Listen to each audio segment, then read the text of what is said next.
ഇപ്പൊ ആ ഒരു അനുഭവം പറയുമ്പോ പോലും വിജയേട്ടന്റെ കണ്ണ് നിറഞ്ഞു. തീർച്ചയായിട്ടും നമ്മൾ പറയാറ് കോടതിക്ക് ഒക്കെ ആണെങ്കിൽ കണ്ണില്ല, നിറഞ്ഞ കണ്ണുകൾക്ക് മുന്നിൽ എന്താ ഞാൻ പറയേണ്ടതെന്ന് എനിക്കറിയില്ല. ഞാനും കുറച്ച് വിഷമത്തിലായി, സാരില്ല. കരുവള്ളൂരിലേക്കാണ് എത്തിയിരിക്കുന്നത്. കരുവള്ളൂർ സമരനായകൻ AV കുഞ്ഞമ്പുവിന്റെ AV ഹൗസിലേക്കാണ് എത്തിയിരിക്കുന്നത്. കൂട്ടുകുടുംബത്തിന്റെ മധുരം ഇന്നുമുള്ള AV ഹൗസിലേക്ക് പ്രശസ്തനായ അച്ഛന്റെ പ്രഗത്ഭരായ മക്കൾ ഒന്നിച്ച് താമസിക്കുന്ന വീടാണ്. ഇന്ന് ഈ വീട്ടിലേക്ക് എത്തിയിരിക്കുന്നത് അഡ്വക്കേറ്റ് K വിജയകുമാറിനെ കാണാനാണ്. അദ്ദേഹം 50 വർഷം തൻ്റെ അഭിഭാഷക വൃത്തിയിൽ പൂർത്തിയാക്കുകയാണ്. 50ന്റെ നിറവിൽ നിൽക്കുന്ന അദ്ദേഹത്തോട് ഒരുപാട് കാര്യങ്ങൾ ചോദിച്ചറിയാനുണ്ട്. പോകാം. വിജയേട്ടൻ നമസ്കാരം. നമസ്കാരം. അപ്പോ കഴിഞ്ഞ ദിവസം ആയിരുന്നു പയ്യന്നൂർ അതൊരു ആഘോഷമായി 50 വർഷം അല്ലെ? എത്രത്തോളം ആയിരുന്നു അതിന്റെ ഒരു സന്തോഷം ശരിക്കും പയ്യന്നൂർ അത് ഏറ്റെടുത്തപ്പോ? അല്ല, അത് സംശയമില്ല. ആദ്യം ബാർ അസോസിയേഷൻ ഇങ്ങനെ ഒരു പരിപാടി ആസൂത്രണം ചെയ്യുമ്പോൾ തന്നെ എനിക്കതിനോട് വലിയ യോജിപ്പൊന്നും ഉണ്ടായിട്ടില്ല. കാരണം സാധാരണഗതിയിൽ അങ്ങനെ ഒരു ആശീർവാദത്തിനും അംഗീകാരത്തിനും ഒക്കെ അർഹനാണോ ഞാൻ എന്നുള്ളത് തന്നെ എനിക്കതൊരു ചോദ്യമായിരുന്നു. പക്ഷേ ബാർ അസോസിയേഷൻകാർ വളരെ നിർബന്ധമായി അങ്ങനെ ഒരു ആചരണം നടക്കണം എന്ന് ആഗ്രഹിക്കുന്നു എന്ന് പറയുമ്പോൾ അതിനെ നിഷേധിക്കാൻ ഞാൻ ആളല്ല. ആളുകളെ ക്ഷണിക്കാതെ തന്നെയാണ് മിക്കവാറും പേര്. ഒരു മെസ്സേജ് മാത്രമാണ്. ആ മെസ്സേജിൻ്റെ അടിസ്ഥാനത്തിൽ വന്ന് കണ്ട ആളുകളുടെ മുഖങ്ങൾ ഞാൻ കാണുമ്പോൾ കൊഴിഞ്ഞുപോയ 50 കൊല്ലങ്ങൾക്കിടയിൽ പലപ്പോഴും പല രൂപത്തിൽ, ചെറുപ്പത്തിൽ, കുറച്ചും കൂടി പ്രായമായിട്ട്, അങ്ങനെ പല ഏജിൽ ഒരിക്കലെങ്കിലും ഒരു അപരിഹാര്യമായ പ്രശ്നവുമായി വരികയും അത് പരിഹരിച്ചു പോവുകയും ചെയ്ത മുഖങ്ങളാണ് അതെല്ലാം. അപ്പോൾ ഇങ്ങനെ നോക്കുമ്പോൾ എനിക്ക് തോന്നി നന്നായി ഇങ്ങനെയാണ് സംഘടിപ്പിച്ചത്. കാരണം എല്ലാവരും ഒരിക്കൽ കൂടി നമുക്ക് കാണാനും അവർക്ക് എൻ്റെ അടുത്തേക്ക് വരാനും ഒരവസരമായല്ലോ എന്നേരം അതാണ് സംതൃപ്തി. അതാണ് അത് ബാർ അസോസിയേഷൻ നടത്തിയ ഒരു ഉഗ്രൻ പരിപാടിയാണത്. ആ പരിപാടി ഒരു പൂർണ്ണ തൃപ്തിയോടുകൂടി പ്രൗഢഗംഭീരമായിട്ട് അവർക്ക് നടത്താൻ പറ്റും. അത് അവർ ബാർ അസോസിയേഷൻ അഭിമാനിക്കാവുന്ന ഒരു പ്രശ്നമാണ്. എനിക്ക് പേഴ്സണലായി ഭയങ്കര തൃപ്തിയും സംതൃപ്തിയും ഉണ്ടാക്കിയൊരു സംഗതിയുമാണ്. ഞാൻ തുടക്കത്തിൽ AV ഹൗസിനെ കുറിച്ച് പറഞ്ഞു, അപ്പോൾ ആ മഹാനായ അച്ഛനെ കുറിച്ച് പറഞ്ഞു. അപ്പോൾ ഒരു മുഴുവൻ സമയം രാഷ്ട്രീയക്കാരനായി മാറാതെ ഇങ്ങനൊരു ജോലി, ഒരു പ്രൊഫഷൻ തിരഞ്ഞെടുത്തതിലേക്ക്, അല്ലെങ്കിൽ ഈ എല്ലാ കാര്യത്തിലും പൊതുപ്രവർത്തന രംഗത്തൊക്കെ നിരന്തരം ഇടപെട്ടുകൊണ്ടിരുന്ന AV ഹൗസിൽ ജനിച്ചു വളർന്ന ആ ഒരു ബാല്യകൗമാരമൊക്കെ എങ്ങനെയാണ് ഈ ഒരു പ്രൊഫഷൻ തിരഞ്ഞെടുക്കുന്നതിലേക്ക് ഒരു മുതൽക്കൂട്ടാവുകയൊക്കെ ചെയ്തത്? അത് അച്ഛൻ രാഷ്ട്രീയം തൊഴിലായി സ്വീകരിച്ച ഒരാളാണ്. തൊഴിൽ തന്നെയാണ്. അതായത് അച്ഛൻ്റെ ജീവിതം എന്ന് പറയുന്നത് തന്നെ രാഷ്ട്രീയ പ്രവർത്തനമാണ്. ചെറിയ പ്രായം മുതൽ സമൂഹത്തിലുള്ള അനീതികൾക്കെതിരായിട്ട് ഫൈറ്റ് ചെയ്യുന്ന ഒരാളായിരുന്നു സഖാവ്. അദ്ദേഹം ചെറിയ പ്രായം മുതൽ തന്നെ ജയിലിലും ഒളിവിലും ഒക്കെ ആയിട്ട് ഏതാണ്ട് 8 കൊല്ലം ജയിലിലും 8 കൊല്ലം ഒളിവിലുമായിട്ട് കഴിഞ്ഞു. അതിനൊക്കെ ഇടയിൽ ഈ പാർട്ടി പ്രവർത്തനത്തിന് സഹായിയായ ഒരു സ്ത്രീ വേണം എന്ന് തീരുമാനിച്ചതുകൊണ്ടാണ് അച്ഛൻ അമ്മയെ വിവാഹം കഴിച്ചത്. സഖാവ് AKG സുശീലയെ വിവാഹം കഴിച്ചതൊക്കെ ആ സമയത്താണ്, ആലപ്പുഴയിൽ. അച്ഛനമ്മയെ വിവാഹം കഴിച്ചിട്ട് ഏതാണ്ട് 3 മാസം കഴിഞ്ഞതിന് ശേഷമാണ് അവരുടെ ആദ്യ രാത്രി തന്നെ. അതിവിടെ കോളിയാളം നാരായണ മാസ്റ്ററുടെ വീട്ടിലാണ്. അപ്പോൾ അങ്ങനെ ഒരു രാഷ്ട്രീയ പ്രവർത്തനത്തിന് വേണ്ടി മാത്രം ഒഴിഞ്ഞു വെച്ചൊരു ജീവിതമാണ് അച്ഛൻ്റെ. പക്ഷെ അച്ഛൻ്റെ ഏതാണ്ട് 72 കൊല്ലക്കാലത്തെ രാഷ്ട്രീയ പ്രവർത്തനത്തിൻ്റെ അന്ത്യത്തിൽ അച്ഛന് കടമ പൂർത്തിയാക്കാനോ അല്ലെങ്കിൽ പൂർണ്ണമായും തൃപ്തികരമായി അതിൻ്റെ അവസാനം വരെ നിലനിർത്താനോ കഴിയാത്തൊരു കാര്യം ആ കുടുംബമാണ്. ആ കുടുംബം എന്ന് പറയുന്നത് എൻ്റെ അമ്മ, എൻ്റെ താഴെയുള്ള 5 അനുജന്മാർ, അനുജത്തിമാർ, അവരുടെ ആവശ്യങ്ങൾ, അതെല്ലാം അച്ഛന് തീർക്കാൻ അച്ഛന് സമയമില്ല. 72 വയസ്സായി. 72ാമത്തെ വയസ്സിൽ അച്ഛൻ മരിച്ചു. അപ്പോൾ ആ കടമ ഏറ്റെടുത്ത് തുടർന്ന് നടത്തി അത് പൂർത്തീകരിക്കണം. അതായത് സഖാവ് AVയുടെ ജീവിതം പൂർത്തീകരിക്കാനുള്ള ഒരു ജീവിതമാണ് എൻ്റെ. എനിക്കായിട്ട് അതെ, ഞാൻ മൂത്ത മകനാണ്. എൻ്റെ ഇളയതാണ് എല്ലാവരും. അപ്പോൾ AVയുടെ കടമ പൂർത്തീകരിക്കാൻ AVക്ക് സമയമില്ല. പകരം സമയം ഒരു മകന് കൊടുത്തു. ആ മകൻ അത് ഏറ്റെടുത്തു, അത് നടത്തി. ഇത്രേ ചെയ്യുന്നുള്ളൂ. അപ്പോൾ അത് നടത്തണമെന്നുണ്ടെങ്കിൽ അച്ഛൻ സ്വീകരിച്ച പോലെ പൂർണ്ണമായും രാഷ്ട്രീയവും പൂർണ്ണമായ സമയം അതിനുവേണ്ടി ഉപയോഗിക്കാൻ എനിക്ക് കഴിയില്ല. ഭക്ഷണത്തിനുള്ള പണം ഉണ്ടാക്കണം. അപ്പോൾ അതിനെന്തെങ്കിലും ഒരു തൊഴിൽ ചെയ്തേ പറ്റൂ. അച്ഛൻ്റെ പേരുപയോഗിച്ചിട്ട് ഏതെങ്കിലും ഒരു തൊഴിൽ സമ്പാദിക്കുക എന്ന് പറഞ്ഞാൽ അച്ഛന് സമ്മതിക്കില്ല. അച്ഛന് കളങ്കം ഉണ്ടാക്കും. അപ്പോൾ അച്ഛൻ്റെ അത് സ്വതന്ത്രമായ എന്തെങ്കിലും ഒരു തൊഴിൽ സംഘടിപ്പിക്കണം എന്ന് അച്ഛൻ തന്നെ പറഞ്ഞു. അതിൻ്റെ അടിസ്ഥാനത്തിലാണ് ഈ വക്കീൽ പണിക്ക് പോയത്. വക്കീൽ പണിക്ക് പോയി എന്ന് പറഞ്ഞാൽ അത് ആദ്യഘട്ടത്തിൽ ഒക്കെ നിങ്ങൾക്കറിയാം വളരെ ബുദ്ധിമുട്ടാണ്, ജീവിക്കാൻ തന്നെ പ്രയാസമാണ്. ഒരു 10 രൂപ 20 രൂപ കിട്ടൽ തന്നെ വലിയ പ്രശ്നമാണ്. അങ്ങനെ അതൊക്കെ കിട്ടി, അതിനെ കൊണ്ട് അരിയും ഭക്ഷണമൊക്കെ വാങ്ങിച്ച് അങ്ങനെ ഈ കുടുംബം വളർന്ന് ഇപ്പോഴും ഞാൻ അറിയപ്പെടുന്ന അഭിഭാഷകനൊക്കെ ആയി ഈ പയ്യന്നൂരിൽ. പക്ഷേ വരുമാനം ഈ വിചാരിക്കുന്നത് പോലെ അങ്ങനെ വലിയ ഭീമമായ വരുമാനമൊന്നും ഉണ്ടാക്കാനില്ല. ഇപ്പൊ എൻ്റെ പേരിൽ ഇതെല്ലാം പൊതുവാണ്, ഒന്നും എൻ്റെതായി ഒന്നുമില്ല. ഞാൻ പറഞ്ഞതുപോലെ കൂട്ടുകുടുംബമാണ്. കൂട്ടുകുടുംബമാണ്, 10-42 അംഗങ്ങളുടെ ഒരു കുടുംബമാണ്. അതിലത്തെ ഓരോ അംഗവും ഇപ്പൊ ജനിച്ചു വീഴുന്ന ഒരു അംഗം പോലും എന്നെ ഇപ്പൊ രാവിലെ എൻ്റെ അനുജന്റെ മകളുടെ മകനുണ്ട്, ഇന്നിപ്പം കോഴിക്കോടേക്ക് പോയി, ഇവിടെ തന്നെയാണ് താമസം. അവൻ പോലും രാവിലെ വന്ന് എനിക്കൊരു സാല്യൂട്ട്. ഏത് ആകെ 3 വയസ്സ് 3 മാസം 4 മാസം 6 മാസം പ്രായമുള്ള കുട്ടികൾ ഇവിടെ വന്ന് എനിക്കൊരു സാല്യൂട്ട് അടിച്ചിട്ടേ പോകുള്ളൂ, ഇല്ലെങ്കിൽ അവിടെ ഇരിക്കാൻ പറ്റില്ല അവരെ. അത്തരത്തില് കുടുംബ ബന്ധത്തിന്റെ ഒരു സൗഹൃദവും അതിന്റെ ഊഷ്മളതയും തണുപ്പും ശരിക്കും അനുഭവിച്ചാണ് ജീവിക്കുന്നത് ഞാൻ. അതേപോലെ പ്രൊഫഷന്റെ ചൂടും, രണ്ടിന്റെ ഇടയിൽ ഒരു മനുഷ്യൻ ജീവിച്ചു പോവാൻ. അപ്പോ ഈ പറഞ്ഞതുപോലെ അച്ഛന്റെ കടമ നിറവേറ്റി ഇപ്പോഴും ഈ കുടുംബാംഗങ്ങൾ നമ്മളുടെ ഐക്യവും സ്നേഹവും ഒക്കെ കാണുമ്പോൾ അത് ഒട്ടും പിന്നിലേക്ക് ആയിട്ടില്ല അല്ലെ, മുന്നിലോട്ട് തന്നെ ആ കടമ കൃത്യമായി നിറവേറ്റാൻ കഴിഞ്ഞിട്ടുണ്ട്. അത് സംശയമില്ല. അതിന് 1-2-3 കാരണങ്ങളുണ്ട്. ഇപ്പൊ എൻ്റെ ഭാര്യ എന്നില്ല, ഓട്ടിസ്റ്റിക് ആയിട്ടുള്ള സ്റ്റുഡൻസിനെ നോക്കുന്ന അവളുടെ ഒരു സഹപാഠി ഉണ്ടായിരുന്നു. അവരുടെ ഒരു സൈഡ് തളർന്ന് ഇങ്ങനെ സ്ട്രോക്കായിട്ട് കിടക്കുകയാണ് ചെന്നൈയിൽ. അപ്പോൾ അവിടെ പോയി അവരുടെ എന്താ പറയുക, അവരുടെ ബർത്ത്ഡേ ആണ് ഇന്നലെ 17-ാം തീയതി. അപ്പോൾ അതിന് പോകാൻ വേണ്ടി അവർ തീരുമാനിക്കുക, എൻ്റെ മകനും അവളും കൂടി ടിക്കറ്റ് ബുക്ക് ചെയ്ത് ചെന്നൈയിലേക്ക് ടിക്കറ്റ് ബുക്ക് ചെയ്ത് 2 ആഴ്ചക്ക് മുമ്പ് തന്നെ ബുക്ക് ചെയ്തു. പോകാൻ ഇരുന്ന ദിവസമാണ് ഈ 17 ഇന്നലെയാണ് ഈ പറഞ്ഞ പോലെ 50-ാം വാർഷികമൊക്കെ നടക്കുന്നത്. അപ്പോൾ എന്നോട് രാധ പറഞ്ഞു, ഞാനത് ക്യാൻസൽ ചെയ്യാൻ പോവാണ്, കാരണം ഏട്ടൻ്റെ പരിപാടിക്ക് എന്തായാലും ഞാനിവിടെ വേണം, ഭാര്യയല്ലേ. ഞാൻ പറഞ്ഞു അങ്ങനെയല്ല, അത് സുഖമില്ലാത്തൊരു സ്ത്രീ കൂടെ പഠിച്ച് അവൾ ചെയ്തത് ജീവിതത്തിൽ ചെയ്തതെന്ന് പറഞ്ഞാൽ ഓട്ടിസ്റ്റിക്കായ സ്റ്റുഡൻസിനെ നോക്കുക, സംരക്ഷിക്കുക എന്ന് പറയുന്നൊരു കടമ ചെയ്തത്. അതാണ് സ്വന്തം ജീവിതം. ഞാൻ എനിക്ക് വേണ്ടി ജീവിക്കുക എന്നതിന് പകരം മറ്റൊരാൾക്ക് കൂടി വേണ്ടി ജീവിക്കണമല്ലോ. ഇത് മറ്റൊരാളല്ല, ഓട്ടിസ്റ്റിക് ആയിട്ടുള്ള മെൻ്റലി റിട്ടാർഡഡ് ആയിട്ടുള്ള കുറേ കുട്ടികളാണ് ഇങ്ങനെ സംരക്ഷിച്ച് നിർത്തിയ ഒരു അമ്മയാണ് അവർ. അപ്പോൾ അവരൊരു സൈഡ് തളർന്നു പോയി, സ്ട്രോക്കായി പോയി. കൂടെ പഠിച്ച ഒരാൾ, അവളുടെ 70-ാമത്തെ വയസ്സ്, അതായത് ഈ 17-നാണ്. അപ്പോൾ അന്നത്തെ ദിവസം കൂടെ പഠിച്ച എല്ലാവരും കൂടാൻ നേരത്തെ തീരുമാനിച്ചതാണ്. അക്കൂട്ടത്തിൽ ഞാനും വരും ഇവിടുന്ന്, കേരളത്തിൽ നിന്ന് ഇവൾ പറഞ്ഞ് എല്ലാവരെയും മോഹിപ്പിച്ച് നിർത്തിയിരിക്കുക. അല്ലെങ്കിൽ എല്ലാവർക്കും അറിയാം അങ്ങനെ. അപ്പോൾ പെട്ടെന്ന് ഏട്ടനൊരു പരിപാടി ഉണ്ട്, അതുകൊണ്ട് വരാൻ പറ്റിയില്ല എന്ന് പറയുന്നത് ശരിയല്ല. അവിടെ ഒരു പരിപാടി നീ ഇട്ടിട്ടുണ്ട്, നീയും മകനും അങ്ങോട്ട് പോവുക. ഇവിടെ ഒരു പരിപാടി ഇട്ടിട്ടുണ്ട്, ഇവിടുത്തെ ബാർ സ്റ്റേഷൻ, അവിടെ ഞാനും പോകും. ഒരു പരിപാടിയും മറ്റൊരു പരിപാടിക്ക് വേണ്ടി ക്യാൻസലായി പോകാൻ പാടില്ല എന്നുള്ള അച്ഛൻ്റെ ഒരു നിർബന്ധം. അത് ഞാൻ പാലിക്കാൻ പറഞ്ഞു. അവൾ സുഖമായിട്ട് കാനഡയിലേക്ക് പോയി, നാളെ വരുള്ളൂ. അപ്പോൾ അവൾക്കൊരു പ്രത്യേകതയുണ്ട്. അവൾ ഇവിടുത്തെ കയറി വരുമ്പോൾ ഇവിടെ 4-5 പെണ്ണുങ്ങളുണ്ട്, ഞങ്ങളെല്ലാവരും. അവളൊരു പാവാട വാങ്ങിക്കുന്നുണ്ടെങ്കിൽ 5 പാവാട വാങ്ങിക്കും. ലുങ്കി വാങ്ങിക്കുന്നുണ്ടെങ്കിൽ എനിക്കൊരു ലുങ്കി വാങ്ങിക്കുന്നുണ്ടെങ്കിൽ 5 ബ്രദേഴ്സിന് ലുങ്കി വാങ്ങിക്കും. ഇപ്പം ഞാൻ ഈ ഇട്ടിരിക്കുന്ന ഷർട്ട് എൻ്റെ അനിയത്തി കരുവള്ളൂർ മുരളിയുടെ ഭാര്യ കോമള ഇന്നലെ കൊണ്ട് തന്നതാണ്. ഇപ്പൊ കോമള തന്ന ഷർട്ടുകളെ എനിക്കുള്ളൂ ഇപ്പോൾ. അങ്ങനെയൊക്കെ ഉണ്ട്. അപ്പോൾ അത് ഈ സൗഹൃദത്തിന്റെ, ഈ ബന്ധങ്ങളുടെ ഒരു ചേരുവയാണ്. അത് തമ്മിൽ അങ്ങനെയാണ്. ഇപ്പോൾ ഇന്നലെ 3 ഷർട്ട് കൊണ്ടുവന്ന് ഒരു ടീഷർട്ട് ഇട്ടിട്ടാണ് വേറൊരു ഇത് നടത്തിയത്. ഇപ്പം വേറെയും 3 ഷർട്ട് ഉണ്ട്. അതിന് ഷർട്ടുകൾ കൊണ്ടുവരല്, മുണ്ടുകൾ കൊണ്ടുവരിക.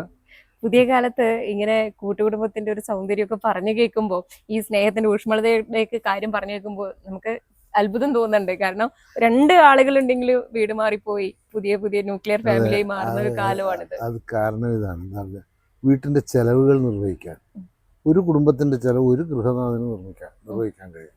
ഒരു ഭാര്യ 2 കുട്ടികൾ, അത് തന്നെ ഒരു വലിയ ചെലവാണ്. അങ്ങനെ നിർവഹിക്കാൻ കഴിയുള്ളൂ. ഇപ്പോൾ കുറേ പേരാകുമ്പോഴത്തേക്ക് അതിൻ്റെ കണക്കെല്ലാം അങ്ങോട്ടും ഇങ്ങോട്ടും പറയണ്ടേ. അങ്ങനെ പറയുമ്പോൾ തമ്മിൽ എന്തെങ്കിലും തെറ്റായി പോവോ, അവസാനം തല്ലായി പോവോ, ഇതൊക്കെയാണ് പേടി. അങ്ങനെ പേടിക്കാണ്ട് കൂട്ടും താക്കോലും ഇല്ലാത്ത ഒരളമാരിയും ഒരു സേഫും ഉണ്ടെങ്കിൽ പിന്നെ ഒരു പ്രശ്നമില്ലല്ലോ.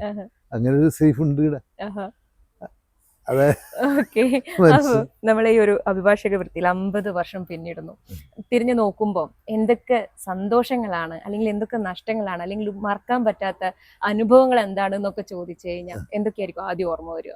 അതെ, അതാണ് ഒന്ന്.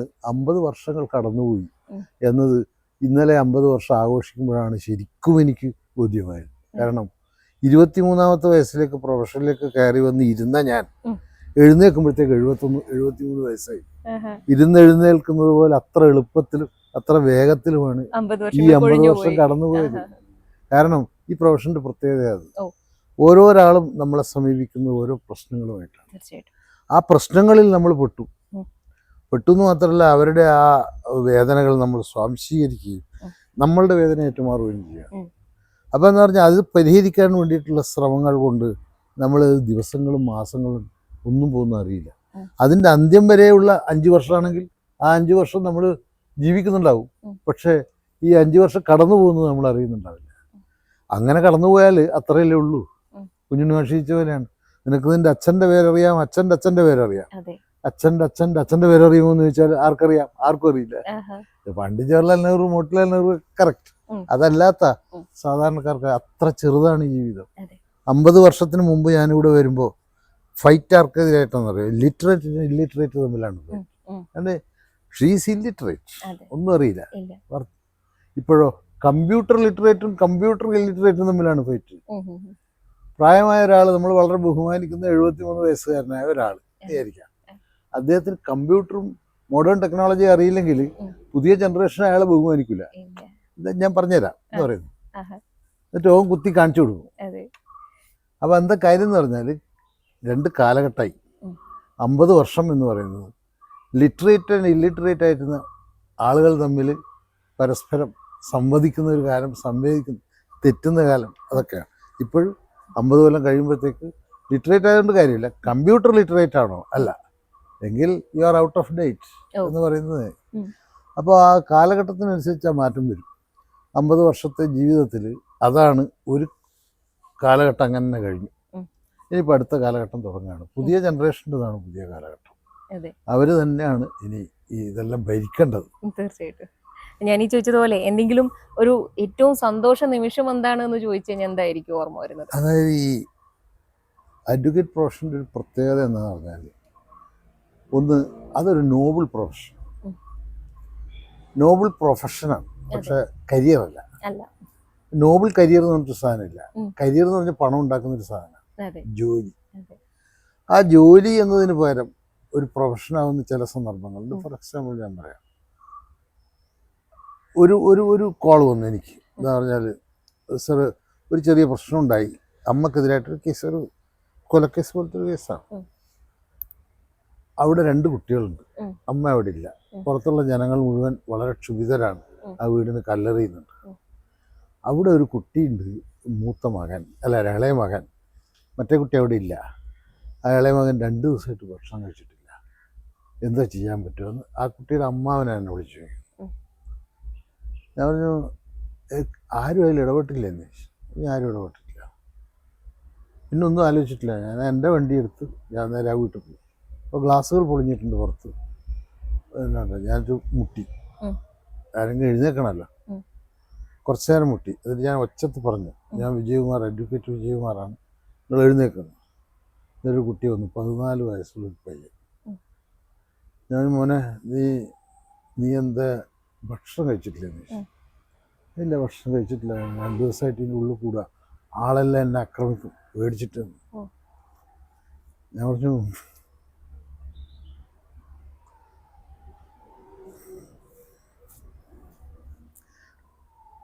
നിനക്ക് എന്നെ വിളിക്കായിരുന്നില്ലേ എന്ന് ചോദിച്ചു. അത് കഴിഞ്ഞ് നോർമലായി സംസാരിച്ചു.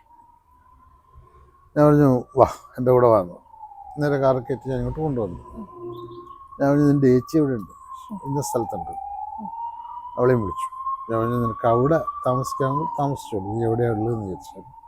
നിനക്ക് ഇവിടെ താമസിക്കാൻ ബുദ്ധിമുട്ടുണ്ടെങ്കിൽ നേരെ ഇങ്ങോട്ട് വരിക, ഈ അഡ്വക്കേറ്റ് വിജയകുമാറിൻ്റെ ഓഫീസിൽ. ശരിക്കും ആ ദിവസം സംഭവിച്ചെന്താ? ആ ദിവസം ശരിക്കും പറഞ്ഞാൽ ആ മിനിറ്റിൽ ഇടപെട്ടില്ലായിരുന്നെങ്കിൽ ഒരുപക്ഷെ ആ കുട്ടി പട്ടിണി കിടന്ന് തന്നെ വീട്ടിൽ മരിച്ചു പോയിരുന്നു. അപ്പോൾ അന്ന് ഇടപെടുകയും ആ കുട്ടിയെയും ആ കുട്ടിയുടെ അമ്മയുടെ പേരിലാണ് കേസുള്ളത്, അമ്മയെയും അതുപോലെ അവളുടെ ചേച്ചിയെയും ഒക്കെ തിരിച്ചു കൊണ്ടുവരികയും അവരെ തിരിച്ച് ജീവിതത്തിലേക്ക് കൊണ്ടുപോവുകയും ചെയ്യണം നമ്മൾ. അത് ഒരു ദിവസത്തെ സന്തോഷം എന്ന നിലയിൽ എനിക്ക് ചുരുക്കാൻ പറ്റില്ല. ആകെയുള്ള എന്താന്ന് പറഞ്ഞാൽ പലപ്പോഴായി ഈ പ്രൊഫഷനിൽ വന്നതിന് ശേഷം നിരവധിയായ സംഭവങ്ങളിൽ ഇങ്ങനെ ചെറിയതെങ്കിലും ഒരു ഉപകാരം ചെയ്യാൻ പറ്റുന്ന കുറേ നിമിഷങ്ങളുണ്ടായിരുന്നു. അത് തന്നെയാണ് ഇതിലത്തെ സന്തോഷം. തീർച്ചയായിട്ടും. അത് ഇപ്പൊ ആ ഒരു അനുഭവം പറയുമ്പോ പോലും വിജയേട്ടന്റെ കണ്ണ് നിറഞ്ഞു. തീർച്ചയായിട്ടും നമ്മൾ പറയാറ് കോടതിക്ക് ഒക്കെ ആണെങ്കിൽ കണ്ണില്ല, മുന്നിൽ വരുന്ന തെളിവുകളുടെ അടിസ്ഥാനത്തിൽ മാത്രമാണ് ഒരു കേസിന് വിധി കൽപ്പിക്കുന്നത്. വക്കീലന്മാരാണെങ്കിലും ഈ പറയുന്നത്, പക്ഷെ അതിനപ്പുറത്തേക്ക് നമ്മുടെ മനസ്സ് ആർദ്രമാവുകയും അവരുമായിട്ട് നമുക്ക് താതാത്മ്യം പാലിക്കാനൊക്കെ കഴിയുന്നൊക്കെ ഇങ്ങനെ ഇത്രയും ലെജൻഡായിട്ടുള്ള ആളുകളോട് അടുത്തിരുന്ന് സംസാരിക്കുമ്പോഴാണ് മനസ്സിലാവുന്നത്. നിറഞ്ഞ കണ്ണുകൾക്ക് മുന്നിൽ എന്താ ഞാൻ പറയേണ്ടതെന്ന് എനിക്കറിയില്ല. ഞാനും കുറച്ച് വിഷമത്തിലായി, സാരില്ല. അപ്പൊ അങ്ങനെയുള്ള ഒരുപാട് അനുഭവങ്ങളിലൂടെയാണ് ഈ 50 വർഷം പ്രൊഫഷൻ നോബിളാണ്. അതില് നമുക്ക് പണം, അതിന് മാത്രം പണത്തിന്റെ ഒന്നും ആവശ്യം ആർക്കുമില്ല. ഉദാഹരണമായിട്ട് എനിക്കിപ്പോ രാത്രി 2 ചപ്പാത്തിയും ഉണ്ട്, എന്റെ കൂടെയുള്ള എല്ലാവർക്കും ഈ 2 ചപ്പാത്തിയും ഉണ്ട്. 10 ചപ്പാത്തിക്ക് എന്താ വില വരിക? അത്രയും കാശ് ഇന്ന് ഉച്ചയ്ക്ക് ശേഷം ആവശ്യമുള്ളൂ. രാവിലെ മുതലുള്ള കാശെല്ലാം കൂടെ എടുത്താലും അത്രയും. അത് പണമല്ല ഇതിൻ്റെ അകത്തൊരു പ്രധാനപ്പെട്ട സംഗതി. നമ്മളുടെ അടുത്തേക്ക് വരുന്ന പിന്നെ വേദനിക്കുന്ന ആൾക്കാരുണ്ടല്ലോ, അത് സ്വാംശീകരിക്കാനുള്ളൊരു കഴിവ് ഉണ്ടാവുക എന്ന് പറഞ്ഞാൽ തന്നെ പിന്നെ മറ്റെല്ലാം അപ്രസക്തമാവുകയാണ്, തനിയെന്നെ ആവുക അത്. പക്ഷെ പണം നമുക്ക് കിട്ടാൻ തുടങ്ങി, നമ്മൾ പണത്തിന്റെ അടിസ്ഥാനത്തിൽ അപ്പുറം സ്ഥലം മേടിച്ചു, ഇപ്പുറം വീട് മേടിച്ചു, അങ്ങനെയൊക്കെ ആണെന്ന് വിചാരിക്കാം. അങ്ങനെയൊക്കെ ആകുമ്പോഴത്തേക്കെന്ന് പറഞ്ഞാൽ കൂടുതൽ പണം എന്നുള്ളൊരു തോന്നൽ വരും. അങ്ങനെ ഒരു തോന്നൽ വരില്ല മറ്റേ കേസിലാണെങ്കിൽ. കാരണം ബുദ്ധിമുട്ടുന്ന ഒരാൾ എൻ്റെ മനസ്സിന് മുമ്പിലുണ്ടാകുമ്പോൾ അവരെ ഞാൻ പലപ്പോഴും പറഞ്ഞിട്ടുണ്ട്. ഇപ്പോൾ പുറത്ത് ഞാൻ ചിലപ്പോൾ ഭക്ഷണം കഴിക്കാൻ 4-4:30 മണിയല്ലാവും. അപ്പോൾ എന്നോട് ജൂനിയേഴ്സും അതുപോലെ തന്നെ ബ്രദർ എല്ലാവരും പറയും, അവരവിടെ ഇരിക്കും, ഉച്ചക്ക് 2 മണിക്ക് മുമ്പ് ഭക്ഷണം കഴിക്കണം. ഒരുപാട് രോഗമൊക്കെ ഉള്ളതല്ലേ. അപ്പോൾ ഉച്ചക്ക് 2 മണിക്ക് മുമ്പ് ഭക്ഷണം കഴിക്കണം. പക്ഷെ ഞാൻ സത്യം ഇപ്പം പറയാം, ഈ പുറത്തിരിക്കുന്നത് എൻ്റെ അച്ഛനും അമ്മയുമാണ്, ഉപ്പയും ഉമ്മയുമാണ്. അവർ വിശന്നിരിക്കുന്ന സമയത്ത് എനിക്കകത്ത് പോയി ഭക്ഷണം കഴിക്കാൻ പറ്റും. അപ്പോൾ അവരെല്ലാവരും ഒന്ന് തീരട്ടെ എന്നേരം ഞാൻ അങ്ങോട്ട് പോകും എന്ന് പറയും. അത് ഇതുവരെ പാലിക്കുന്നതിന് എനിക്കൊരു പ്രശ്നം ഉണ്ടായിട്ടില്ല. കാരണം എന്താ പറഞ്ഞാൽ ഉച്ചഭക്ഷണം 4:30 മണിക്ക് കഴിപ്പോയി എന്നുള്ളതുകൊണ്ട് എനിക്കൊന്നുമില്ല. കാരണം പണ്ടൊന്നും ഭക്ഷണം കിട്ടാത്തത് കൊണ്ട് 4:30 മണിക്കാണ് കഴിച്ചത്. അതേപോലെ ഇപ്പോഴും സമയമുണ്ട്, പക്ഷെ ഇപ്പൊ സമയമില്ല എന്നുള്ളതാണ്. അതെ, ഈ ഇങ്ങനെയൊക്കെ പറയാനും ഇങ്ങനെയൊക്കെ ജീവിക്കാനും കഴിയുന്നത് ഇത് രക്തത്തിൽ അലിഞ്ഞതാണെന്ന് എനിക്ക് പറയാൻ പറ്റും. കാരണം ഇവിടെ നെല്ലെടുത്ത് സമരം ഉണ്ടായപ്പോ ഈ സാധാരണക്കാരന്റെ മക്കള് പട്ടിണി കിടക്കാതിരിക്കാൻ വേണ്ടിയിട്ട് ഇവിടുന്ന് നെല്ലെടുത്ത് പോവുകയാണെങ്കിൽ ജന്മിമാരോട് നെഞ്ഞും വിരിച്ച് എന്റെ ശവത്തി ചവിട്ടിട്ട് എന്റെ നെഞ്ചി ചവിട്ടി മാത്രമേ കൊണ്ടുപോകാൻ പറ്റുള്ളൂ എന്ന് പറഞ്ഞാൽ ആ മഹാനായ അച്ഛന്റെ മകൻ ഇങ്ങനെയൊക്കെ പറയാനും ഇങ്ങനെയൊക്കെ പ്രവർത്തിക്കാനും ഇങ്ങനെയൊക്കെ ജീവിച്ച് കാണിക്കാനും ഒക്കെ കഴിയുള്ളൂ എന്ന് മനസ്സിലാവുന്നുണ്ട്. എന്നെ സംബന്ധിച്ചിടത്തോളം ഞാൻ എന്ന് പറയുന്ന വ്യക്തി രൂപപ്പെടുന്നത് സഖാവ് എവിയുടെ വാക്ക്. തീർച്ചയായിട്ടും അച്ഛനെ സംബന്ധിച്ച്, അച്ഛൻ്റെ മഹത്വം സംബന്ധിച്ച് അമ്മ തന്നിട്ടുള്ള അറിവുകൾ അത് തന്നെയാണ് പിന്നെ വിജയകുമാർ എന്ന് പറയുന്ന വ്യക്തി രൂപപ്പെട്ടത്. അപ്പൊ അവിടെ തന്നെ ഇപ്പൊ പയ്യന്നൂരിൽ പലപ്പോഴും പലരും വരുന്നത് വിജയകുമാർ വക്കീൽ കാണാനല്ല, സഖാവ് എവിയുടെ മകനെ കാണാൻ. അപ്പൊ അത് ഞാൻ ഇപ്പോഴും അച്ഛന് കളങ്കമുണ്ടാക്കാത്ത തരത്തിൽ തന്നെയാണ് ഇതുവരെ ജീവിച്ചത്. അതിനെ കൊണ്ട് ഒരു നഷ്ടവും ഉണ്ടായിട്ടില്ല. തീർച്ചയായിട്ടും ആ പേരിന് ഒന്നുകൂടി ശോഭ കൂട്ടുന്ന എല്ലാരും, അല്ലെ മുരളിയേട്ടനടക്കം, കരുവള്ളൂർ മുരളി എന്നൊക്കെ പറയുമ്പോഴത്തേക്കും കേരളത്തിൽ അങ്ങോളം ഇങ്ങോളം ആളുകൾക്ക് അത്രയും ആരാധനയാണ്, അത്രയും പഠിക്കാനുണ്ട്. കാര്യം ഇന്നലെ മുരളി ഉണ്ടായിരുന്നു പരിപാടിക്കൊക്കെ, മുരളിയും കോമളിയും ഉണ്ടായിരുന്നു. രണ്ടുപേരും 2 തരത്തിൽ എല്ലാ വേദികളിലും പങ്കെടുക്കുന്നവരാണ്. തൃശ്ശൂരാണല്ലോ ഉള്ളത്. മുരളിയല്ലെന്ന് പറഞ്ഞാൽ വളരെ ചെറിയ പ്രായം മുതൽ പൊതുപ്രസ്ഥാനത്തിന്റെ മുന്നണിയിൽ നിന്നിട്ട് പ്രവർത്തിച്ചാണ്. ഒന്നും അതുവഴി നേട്ടമുണ്ടാക്കാൻ ശ്രമിച്ചിട്ടേ ഇല്ല. അതുപോലെ ബാലചന്ദ്രൻ ഇവിടെ അതിൻ്റെ ഇളയ അനിയത്തിയുടെ അനിയനാണ് ബാലചന്ദ്രൻ എന്ന് പറഞ്ഞാൽ വളരെ ചെറിയ പ്രായത്തിൽ തന്നെ നക്സലേറ്റ് പ്രസ്ഥാനങ്ങളോട് അടുപ്പം തോന്നിയിട്ട് ഇറങ്ങിപ്പോയതാണ്. വളരെ പല രാജ്യങ്ങളിൽ പല നാടുകളിലും സഞ്ചരിച്ച് അച്ഛൻ്റെ മരണ ദിവസം ശരിക്കും ബാലേന്ദ്രനോട് ഇല്ല. മരണം കഴിഞ്ഞതിന് ശേഷമാണ് ബാലേന്ദ്രൻ വരുമ്പോഴൊക്കെ എന്ന് പറഞ്ഞാൽ ഇങ്ങനെ അസ്ഥി പഞ്ചരം പോലെ ആയിപ്പോയി. പക്ഷെ പിന്നീട് വലിയ മാറ്റങ്ങൾ വന്നു. ഇപ്പം കുറച്ച് ഇത് ചെയ്യും, കൺസ്ട്രക്ഷൻ വർക്കെല്ലാം ചെയ്യും, അങ്ങനെ എന്തെങ്കിലും ഒരു വരുമാനമൊക്കെ ഉണ്ടാക്കും, ചില്ലറ വരുമാനം. പക്ഷേ മനസ്സിൽ അതുവരെ സൂക്ഷിച്ചിരുന്ന ഒരു കമ്മ്യൂണിസ്റ്റ് ബോധവും അതുപോലെ പുരോഗമന ബോധവും അതൊന്നും ഒരിക്കലും എവിടെയും കളഞ്ഞു പോവില്ല. അതാണ് ബാലേന്ദ്രൻ. ജയദേവൻ അതേപോലെ വെറും പുസ്തകം വിറ്റ, കള്ള് വിറ്റിട്ട് ജീവിച്ചാൽ നല്ല പൈസക്കാരൻ, പക്ഷേ പുസ്തകം വിറ്റിട്ട് ജീവിക്കണം എന്ന് തീരുമാനിക്കുന്ന അവനാണ്. December books. അപ്പോൾ അത് കുറഞ്ഞ വരുമാനം, പക്ഷെ അത് മതി. എല്ലാവർക്കും കുറഞ്ഞ വരുമാനം. ഈ വരുമാനം കൂട്ടുക എന്ന് പറയുന്നത് ഞങ്ങളുടെ ഒരു അജണ്ടയിൽ ഇതുവരെ വരാത്തൊരു സമയം. അത് അഭിഭാഷകരായിരിക്കുന്ന സമയത്ത് എനിക്കും അങ്ങനെ തോന്നിയിട്ടുള്ളൂ. ജീവിക്കാനുള്ള വരുമാനം ആവശ്യമുള്ളൂ, എല്ലാവർക്കും ജീവിക്കണം, ജീവിക്കാനുള്ള വരുമാനം മാത്രമേ ആവശ്യം. ഈ കുട്ടിക്കാലത്തിനെ കുറിച്ച് ചോദിക്കുവാണെങ്കിൽ അച്ഛൻ ഇത്രയും മഹാനാണ്, അല്ലെങ്കിൽ അച്ഛൻ ചെയ്തിരുന്ന കാര്യങ്ങളൊക്കെ നമ്മൾ കുറേയും കൂടി വലുതാവുമ്പോൾ മറ്റുള്ളവർ പറഞ്ഞിട്ട് വായിച്ചിട്ടും ഒക്കെയാണ് അറിയുക അല്ലെ. ചെറുതായിരിക്കുന്ന സമയത്ത് അച്ഛനെ എപ്പോഴും അടുത്ത് കിട്ടുന്നില്ല, അല്ലെങ്കിൽ വയറ് നിറയുന്നത്ര ഭക്ഷണമില്ല വീട്ടിൽ. അപ്പോൾ ഇങ്ങനെയൊക്കെയുള്ള സമയത്ത് എന്തായിരുന്നു ആ സമയത്തുള്ള നിങ്ങളുടെ കുട്ടികളുടെ ഒരു അച്ഛനുമായിട്ടൊക്കെയുള്ള ഒരു കമ്മ്യൂണിക്കേഷനും ആ സമയത്തുള്ള ചിന്തയൊക്കെ എങ്ങനെയായിരുന്നു? അതാണ് അതിൽ നമ്മൾ എല്ലാ കുടുംബത്തിലും അറിഞ്ഞിരിക്കേണ്ടുന്ന ഒരു കാര്യം. അതാണ് എന്ന് പറഞ്ഞാൽ അച്ഛൻ എന്ന് പറയുന്ന ആൾ ഇതുപോലെ തിരക്കുണ്ടാവുകയും ഇതുപോലെ ഉത്തരവാദിത്തങ്ങൾ ഏറ്റെടുക്കുകയും ചെയ്ത ഒരാളാണെങ്കിൽ അദ്ദേഹത്തിൻ്റെ മഹത്വം സംബന്ധിച്ചിട്ടുള്ള അറിവ് കുട്ടികൾക്ക് പകർന്നു കൊടുക്കേണ്ടത് അമ്മമാരാണ്. അമ്മമാരതിന് പകരം ആ മനുഷ്യനെ കുറ്റപ്പെടുത്താൻ തുടങ്ങിയെന്ന് വിചാരിക്കാം. അത് രാവിലെ പോയി, ഇനിയിപ്പോൾ വൈകുന്നേരം വരും, യാതൊന്നും തരില്ല, വരുമ്പോൾ 2 പരിപ്പൂടെ കൊണ്ടുവരായിരിക്കും. എന്താണ് അദ്ദേഹം ചെയ്യുന്നത്? അദ്ദേഹത്തിൻ്റെ 2 പരിപ്പൂടെ മാത്രമേ കൊണ്ടുവരാൻ കഴിയുന്നുള്ളൂ. എന്തുകൊണ്ട്? ഇതെല്ലാം അറിയുന്ന ആ അമ്മക്കാണ്. അതിന് പകരം തെറ്റായ ചില വിവരങ്ങൾ കുട്ടികളുടെ മനസ്സിലേക്ക് കയറ്റും. അതോടെ അവർ ഈ അച്ഛനെ വെറുക്കാൻ തുടങ്ങും. പല പൊതുപ്രവർത്തകർക്കും അതാണ് പറ്റുന്നത്. പല പൊതുപ്രവർത്തകരുടെയും വീടുകളിൽ അവരനാഥരാണ്. കാരണം കുട്ടികൾക്ക് അവരെ പറ്റി ബഹുമാനമില്ല. പക്ഷെ നാട്ടിൽ മുഴുവൻ വലിയ എല്ലാറ്റിനും മധ്യസ്ഥം പറയുന്ന ആളായിരിക്കും. ആ ഒരു പ്രശ്നം എൻ്റെ വീട്ടിലുണ്ടായിട്ടില്ല. അതായത് ഞാൻ ചെറിയ കുട്ടിയായിരിക്കുമ്പോൾ മുതലേ അച്ഛൻ എന്ന് പറയുന്ന ആർക്കും കാണാൻ കഴിയാത്ത പ്രതിഭാധനനായ ഈ ലോകം മുഴുവൻ ആവശ്യമുള്ള ഒരു മനുഷ്യനായിട്ട് അമ്മ അവതരിപ്പിക്കും. ആ അവതരിപ്പിക്കുന്നതല്ലേ നമുക്കറിയുള്ളൂ. അമ്മ അവതരിപ്പിക്കും. അച്ഛനൊരു പ്രത്യേകതയുണ്ട്. അച്ഛനെല്ലാ സംഗീതം, സാഹിത്യം എല്ലാറ്റിലും അച്ഛന് നല്ല ധാരണയുണ്ട്. അപ്പം അച്ഛൻ എപ്പോഴെങ്കിലും ഒരു ദിവസം വന്നാൽ, എല്ലാ ദിവസവും രാത്രി 2 മണിയോട് കൂടിയിട്ടുള്ള ഒരു ട്രാൻസ്പോർട്ട് ബസ്സിലാണ് ഇവിടെ വന്നിറങ്ങുക. ഇവിടുന്ന് കാഴ്ചക്ക് ചെറിയ പ്രശ്നമുണ്ട്, എന്നാലും മൂപ്പര് നടന്ന് പിടിച്ച് ഇപ്പുറം എത്തും. എന്നിട്ടിങ്ങനെ ഇവിടെ വീട്ടിൽ വരലാണ്. അപ്പോൾ ഇവിടെ വന്ന് പിറ്റേന്ന് ഇനി അഥവാ ഇവിടെ ഉണ്ടെന്ന് വിചാരിക്കുക, ഉണ്ടെങ്കിൽ എല്ലാ കുട്ടികളെയും വിളിച്ചിരുത്തി എല്ലാവരോടും സംസാരിച്ച് എല്ലാവരെ കൊണ്ടും പാട്ട് പാടിച്ച്, അച്ഛനും പാട്ട് പാടി, അച്ഛൻ നന്നായിട്ട് പാടും, അമ്മയെ കൊണ്ടും പാട്ട് പാടിച്ച്, അങ്ങനെ എല്ലാവരും കൂടെ ഒരു ഉത്സവമാണ് ആ ദിവസം. ചിലപ്പോൾ ആ ഒരു 1-2 ദിവസം ഇവിടെ ഉണ്ടെങ്കിൽ ആ 2 ദിവസം മതി 2 കൊല്ലത്തേക്ക്, അല്ലെങ്കിൽ 2 മാസത്തേക്ക് അത് മതി. അങ്ങനെ ഇടക്കിടക്ക് പല ദിവസങ്ങളിലും അച്ഛൻ ഞങ്ങൾ ഇവിടെ ഈ കുടുംബവുമായിട്ടുണ്ടാക്കുന്ന ഒരു അഭേദ്യ ബന്ധമുണ്ട്.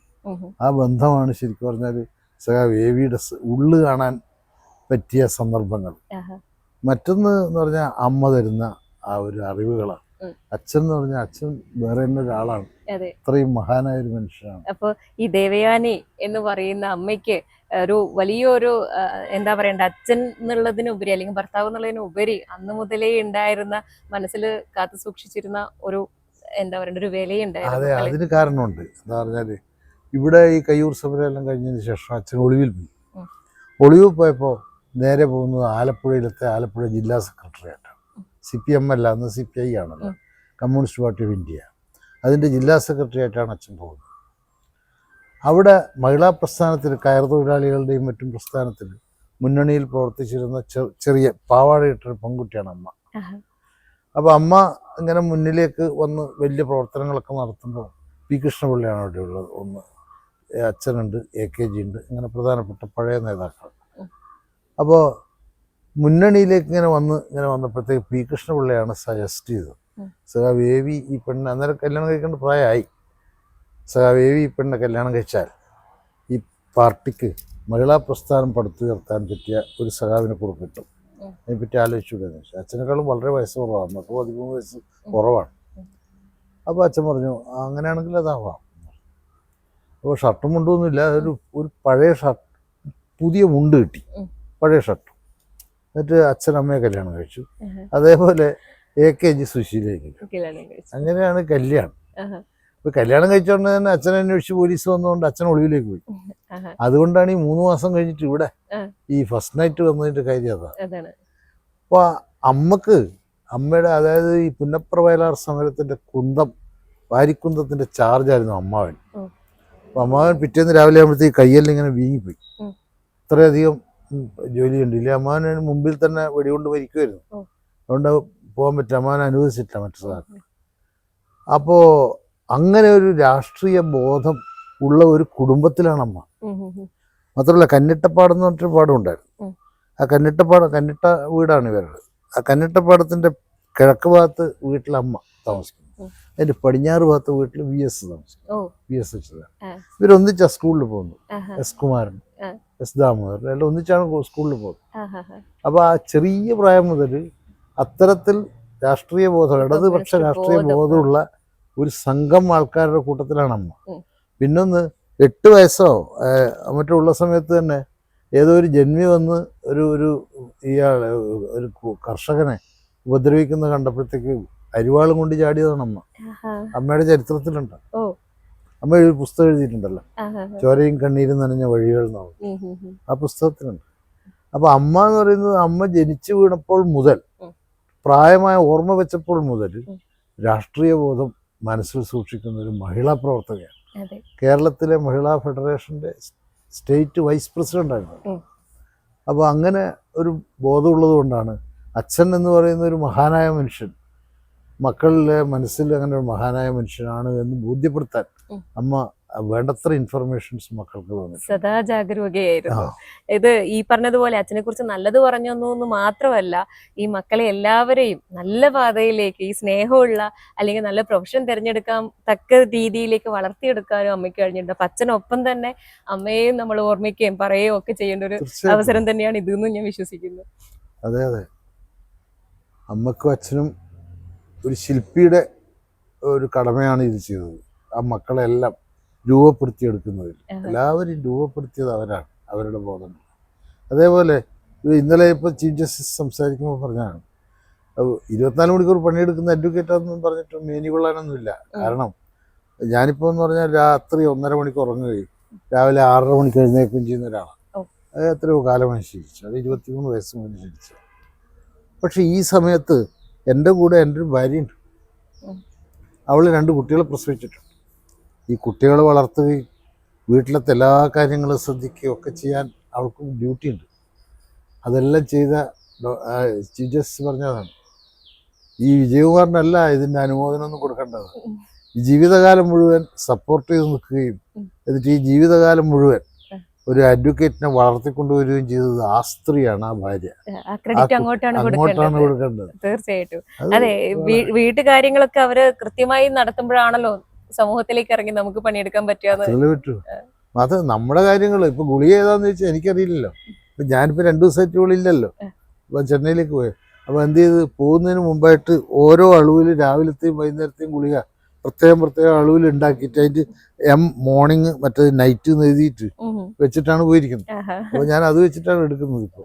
അപ്പൊ രാവിലെ ഇത് കഴിക്കാൻ മറന്നു, അന്നേരം എന്നെ വിളിച്ചു, രാവിലത്തെ ഗുളിക കഴിച്ചു വന്നു. ഞാൻ പറഞ്ഞു അത് ഉച്ചക്ക് കഴിക്കും, അല്ലാണ്ട് വേറെ വഴിയില്ല, രാവിലെ കഴിഞ്ഞു മറന്നുപോയി കഴിഞ്ഞുപോയി. അപ്പൊ ഇത്രയും നേരം സംസാരിക്കാൻ കഴിഞ്ഞപ്പോ ഒരുപാട് കാലഘട്ടങ്ങൾക്ക് പുറകിലോട്ട് നടന്ന ഒരു ഫീലായിരുന്നു. ഒരുപാട് കാലഘട്ടങ്ങളിലൂടെ സഞ്ചരിച്ച ഒരു സന്തോഷമുണ്ട്. ഞാൻ സംസാരിച്ച് തുടങ്ങുമ്പോൾ നമ്മൾ ഇങ്ങനെയൊക്കെ നമ്മുടെ മനസ്സിനെ അഴിച്ചുവിടേണ്ടി വരുമെന്ന് വിചാരിച്ചില്ല. ഒരുപാട് സന്തോഷം ഇത്രയും നേരം സംസാരിച്ചത്. നന്ദി.